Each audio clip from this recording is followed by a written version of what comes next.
Now I come to the last gentleman. His name is Harish. Now Harish is a unique person because I think he is a very well-known AI expert.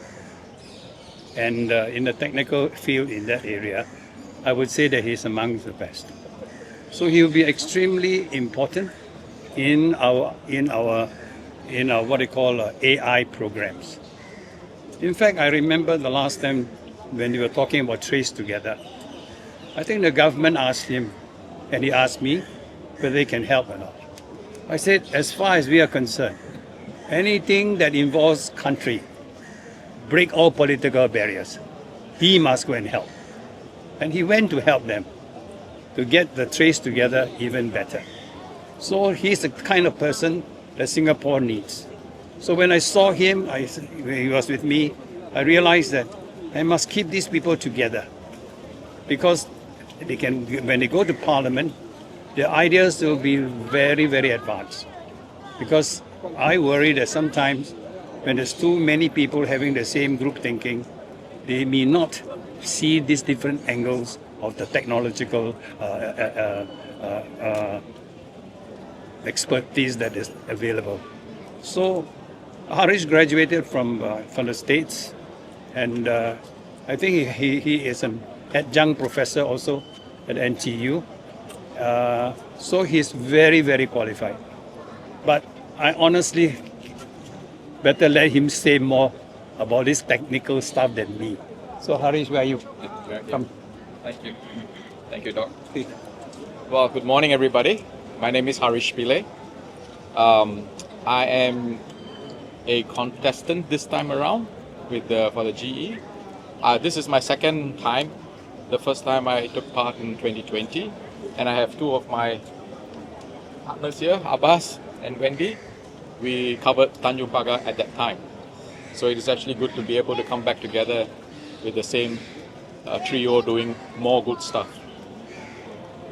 I have been in the tech industry for a very, very long time. I still do. I'm a geek by training. I'm an electrical engineer by preference. And I like to build things. I like to break things. I like to build it. I got my exposure when I was in primary 2. When my teacher, Miss Ng, I have not met her since then, but I don't know where she is now. She showed me in class a little device that was essentially a battery, a wire, and a bulb. And when you're primary 2, you're only this tall. And all I could see is those three things. And magically, she managed to light it up. And I had no idea what that was. How did she do that? I went home, took out my dad's stuff, and tried and play around, and I short-circuited the battery, became too hot. So I learned a lot of lessons along the way. So that's when I knew this is what I want to do. I want to build things. I want to take things apart and build it. So fast forward many, many, many years, that's what I have been doing. I'm always very interested in understanding how technology impacts all of us, because we are always, everything that we see in front of here, our microphones, our phones that you're using, the cameras that you're using, every single thing has technology inside. How do these things work? What are the constraints you are faced with? There are plenty of things that we need to look at, and as Doc was mentioning, in 2020 when the COVID hit us, the proposal was to have a tool called TraceTogether. I don't know whether you have deleted from your phones, but if you have it, TraceTogether was a tool to let you figure out who you in proximity to. But the problem with something like that is, if I don't know how it works, my trust level of something like that is very low. And what would that mean? I won't use it because I don't know how it works. So I suggested that we should make it open for everybody to inspect and check and improve, and it was taken up. And as Doc said, we've got the go ahead, and we'll work together to make sure it is for country, for us, to make sure that we can also benefit. More importantly, it's not only for Singapore in that particular case, it's also for the rest of the world. They can take it and do whatever you want with it. So that's, to me, very, very important, because we solve the problem once, you replicate everywhere. So that's one part. Another one I want to talk a little bit about is my family. I'm married and I have two boys. They are both in their mid-20s. They all served their national service, and I was very pleased that they took it upon themselves to really work very hard for the 2 years. We all have to do 2 years. And they excelled in what they did. One became an infantry officer, the other guy was a logistics officer. And so now with the two of them and myself, we have 3 officers in the family. So I'm actually quite proud of that fact that somehow, magically, we managed something like that. But it's really about commitment to the country, more than anything else.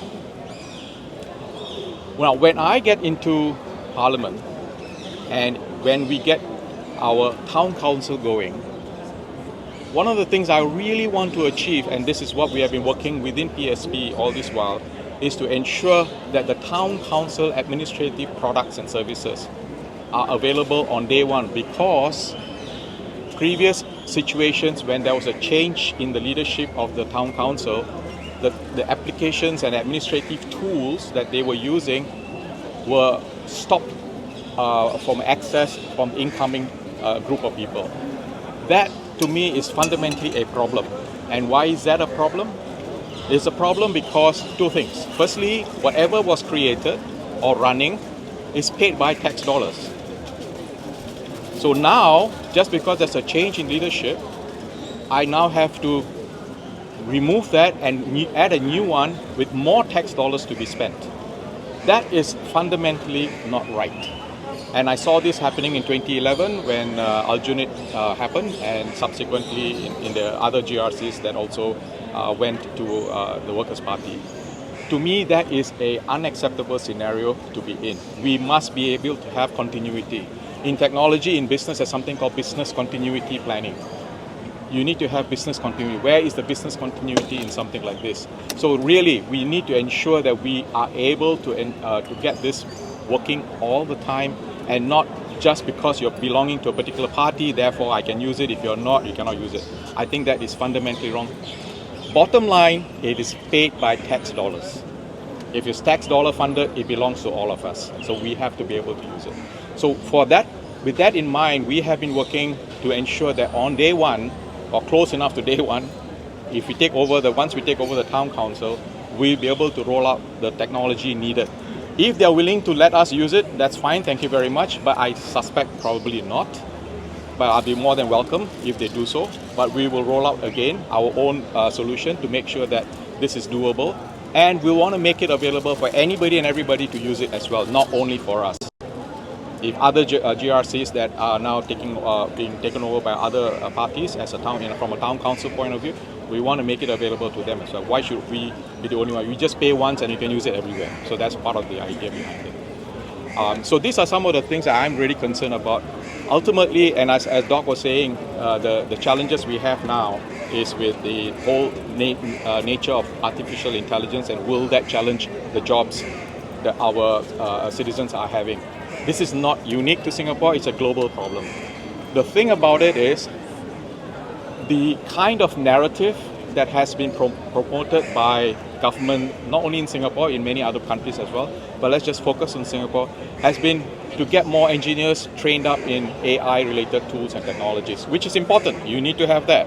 But we need to have the 80% of us, the rest of us. How do we use these tools? How do we make sure that this does not become a problem for us?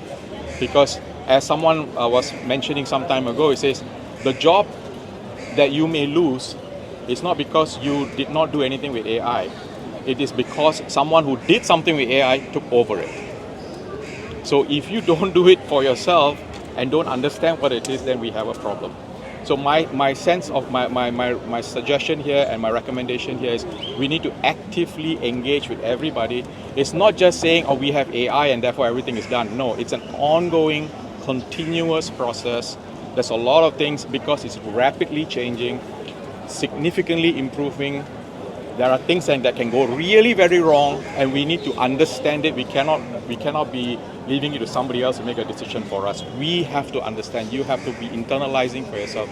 So the 80% of us or 90% of us who are not in that tech space, we need to understand. So one of the things I want to do is to be able to bring that information across to people, run whatever programs, teach people how to do things for themselves so that they are not left in the cold. We do have an issue with the technology gap. In the 1990s, it was called a digital gap. We now have an AI gap. the people who know and people who don't know. And we do need to figure out how to solve that problem. We solved one problem before, we can do it again. So with that, I thank you very much for your time. Okay. So I hope you all have heard all my potential candidates.